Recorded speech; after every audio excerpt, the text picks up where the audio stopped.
Hi, నా పేరు కీర్తన. ఇది మా స్కూల్. ఇక్కడ నేను ఒక్కదాన్నే చదువుతున్నాను.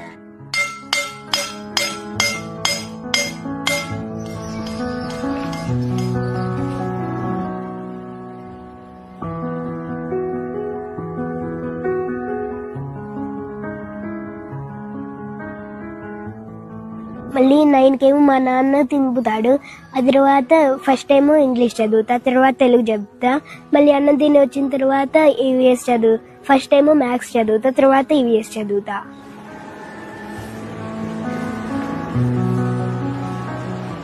టీచింగ్ ఎప్పుడు ఒకటేలా ఉంటుంది సార్. అది 10 మంది ఉన్నా 20 మంది ఉన్నా ఒకళ్ళున్నా ఒకటేలా ఉంటుంది. దానిలో ఎలాంటి చేంజ్ ఉండదు. కాకపోతే బర్డెన్ తగ్గుతుంది సార్.